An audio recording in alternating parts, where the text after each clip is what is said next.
ಎಲ್ಲ ಆತ್ಮ ಬಂಧುಗಳಿಗೂ ನಮಸ್ಕಾರಗಳು. ನಮ್ಮೆಲ್ಲರ ಪ್ರೀತಿಯ ಗುರುಗಳಾದ ಬ್ರಹ್ಮರ್ಷಿ ಪಿತಾಮಹ ಸುಭಾಷ್ ಪತ್ರಿಜಿ ಗುರುಗಳ ಸ್ಮರಣಾರ್ಥ 4ನೇ ಸ್ಮರಣಾರ್ಥ ದಿನವಾದ ಇಂದು ಪತ್ರಿಜಿ ಗುರುಗಳೇ ನಮ್ಮೆಲ್ಲರಿಗೂ ಹೇಳಿಕೊಟ್ಟಂತಹ ಒಂದು ಮಹತ್ವವಾದ ಜ್ಞಾನ, ನಮ್ಮ ಅರಿವೇ ನಮ್ಮ ಗುರು. ಈ ಒಂದು ವಿಷಯದ ಬಗ್ಗೆ ನಾನು ಮಾತಾಡೋಕ್ಕೆ ಇಷ್ಟಪಡ್ತೀನಿ. ನಾವು ಅರಿವಿನಿಂದ ಪ್ರತಿಯೊಂದನ್ನು ಗಮನಿಸಿದಾಗ ಎಲ್ಲವೂ ಸರಿ ಹೋಗುತ್ತೆ. ನಮ್ಮ ಶಾರೀರಿಕ ಸಮಸ್ಯೆಗಳು ಕೂಡ ನಾವು ಅರಿವಿನಿಂದ ನಮ್ಮ ದೇಹದ ಒಂದೊಂದು ಬಾಡಿ ಪಾರ್ಟನ್ನು ಕೂಡ ಅರಿವಿನಿಂದ ಗಮನಿಸ್ತಾ ಇದ್ದಾಗ ಆ ಒಂದು ಸಮಸ್ಯೆ ಪರಿಹಾರ ಆಗುತ್ತೆ. ನಾವು ಏನು ಮಾಡ್ತೀವಿ, ಗಮನಿಸುವುದನ್ನು ಬಿಟ್ಬಿಟ್ಟು ನೋವು ನಿವಾರಕ ಮಾತ್ರೆಗಳನ್ನು ನುಂಗ್ಬಿಡ್ತೀವಿ.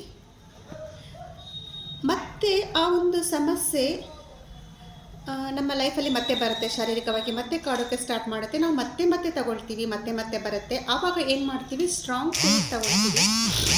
ಆಮೇಲೆ ದೇಹಕ್ಕೆ ಒಂದು ದೊಡ್ಡ ಪ್ರಾಬ್ಲಮ್ ಬರೋಕ್ಕೆ ಸ್ಟಾರ್ಟ್ ಆಗುತ್ತೆ. ಆವಾಗೂ ಕೂಡ ನಾವು ದೇಹವನ್ನು ಗಮನಿಸಲ್ಲ.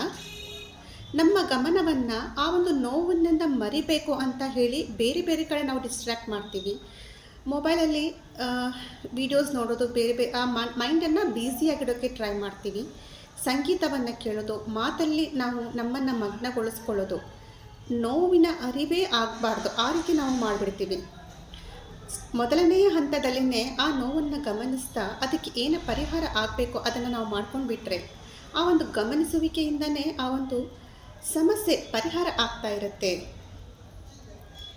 ಈ ಒಂದು ಶಕ್ತಿ ಅರಿವಿನಿಂದ ಗಮನಿಸೋದ್ರಲ್ಲಿ ಇರುತ್ತೆ. ಅಷ್ಟೇ ಅಲ್ಲ, ಶರೀರ ನಮಗೆ ಸಿಗ್ನಲ್ಸ್ ಕೊಡ್ತಾ ಇರುತ್ತೆ.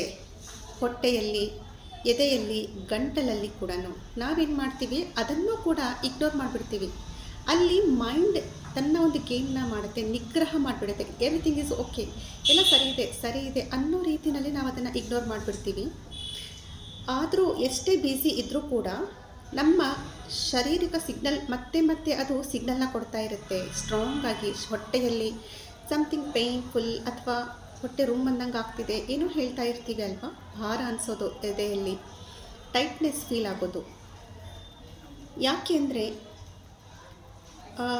ಸಮ್ಟೈಮ್ಸ್ ನಾವು ಏನೋ ಒಂದು ಸ್ಟ್ರಾಂಗ್ ಡಿಸಿಷನ್ ತಗೋಬೇಕು ಅಂತ ಇರುತ್ತೆ, ನಾವು ಅದನ್ನು ಇಗ್ನೋರ್ ಮಾಡ್ತಾ ಇರ್ತೀವಿ. ಸರಿಯಾಗಿ ನಮ್ಮ ಲೈಫಲ್ಲಿ ಏನು ನಡೀತಾ ಇದೆ ಅದನ್ನೆಲ್ಲ ಗಮನಿಸಿ ನಮಗಾಗಿ ನಾವು ಸ್ಟ್ಯಾಂಡ್ ತಗೊಂಡು ಒಂದು ನಿರ್ಧಾರವನ್ನು ತಗೊಳ್ಳೋದ್ರಲ್ಲಿ ನಾವು ಕಾರ್ಯವನ್ನು ನಿರ್ವಹಿಸಲ್ಲ. ಬೇರೆಯವ್ರ ಮೇಲೆ ಡಿಪೆಂಡ್ ಆಗಿಬಿಡ್ತೀವಿ. ಜ್ಯೋತಿಷಿಗಳನ್ನು ಕೇಳೋದು ಅಥವಾ ಇನ್ಯಾರನ್ನೋ ಕೇಳೋದು, ಹೆಂಗೆ ಮಾಡಬೇಕು, ಏನು ಮಾಡಬೇಕು ಅಂತ ಅವ್ರ ಹತ್ರ ಹೋಗಿ ಕೇಳ್ತೀವಿ.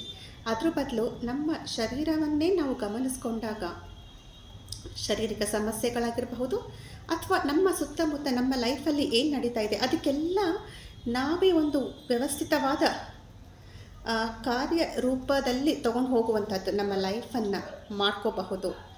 ಅರಿವೇ ಗುರು ಅನ್ನುವಂಥದ್ದನ್ನು ಯಾವ ರೀತಿ ನಮ್ಮ ಲೈಫಲ್ಲಿ ನಾವು ಅಳವಡಿಸ್ಕೊಂಡು ಜೀವನವನ್ನು ಸುಂದರ ಮಾಡ್ಕೋಬಹುದು ಅನ್ನೋದಕ್ಕೆ ಈ ಒಂದು ಜ್ಞಾನ, ಪತ್ರಿಜಿಯವರ ಜ್ಞಾನ ನಮ್ಮೆಲ್ಲರಿಗೂ ಉತ್ತಮವಾದ ಪಾಠ ಆಗಿದೆ ಅಂತ ನಾನು ಅಂದ್ಕೊಳ್ತೀನಿ.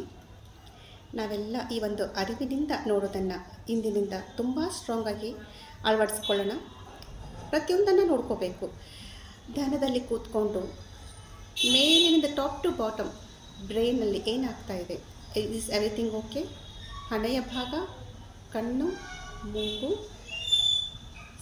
ಕಂಪ್ಲೀಟ್ ಶೋಲ್ಡರ್ಸ್, ಮತ್ತು ಎದೆಯ ಭಾಗ, ಹೊಟ್ಟೆಯ ಭಾಗ, ಕಾಲು, ಸೊಂಟ, ಈ ಥರ ಗ್ರ್ಯಾಜುವಲ್ಲಾಗಿ ಮೇಲಿನಿಂದ ಕೆಳಗಡೆವರೆಗೂ ಸ್ಕ್ಯಾನ್ ಮಾಡಿದಾಗ ಏನಾಗ್ತಾ ಇದೆ, ಒಂದೊಂದು ಬಾಡಿ ಪಾರ್ಟನ್ನು ಗಮನಿಸಿದಾಗ ಅಲ್ಲಿ ವೈಬ್ರೇಷನ್ ಆಗ್ತಾ ಇದೆ. ಹೊಟ್ಟೆಯಲ್ಲಿ ವೈಬ್ರೇಷನ್ ಆಗ್ತಾ ಇದ್ದರೆ ಆ ಒಂದು ಭಯ ನಮಗೆ ಸೂಚನೆ ಕೊಡ್ತಾ ಇರುತ್ತೆ. ಎದೆಯಲ್ಲಿ, ಹೊಟ್ಟೆಯಲ್ಲಿ, ಗಂಟಲಲ್ಲಿ ಆ ಭಯ ಯಾಕೆ ನಮಗೆ ಬರ್ತಾ ಇದೆ ಅದನ್ನೇ ನಾವು ಗಮನಿಸ್ತಾ ಇದ್ದಾಗ ಅದು ಕಂಪ್ಲೀಟಾಗಿ ಡಿಸಪಿಯರ್ ಆಗುತ್ತೆ. ಆಗ ನಮ್ಮ ಲೈಫಲ್ಲಿ ಎಷ್ಟು ಕಾನ್ಫಿಡೆನ್ಸ್ ಅನ್ನೋದು ಬರೋಕ್ಕೆ ಸ್ಟಾರ್ಟ್ ಆಗುತ್ತೆ.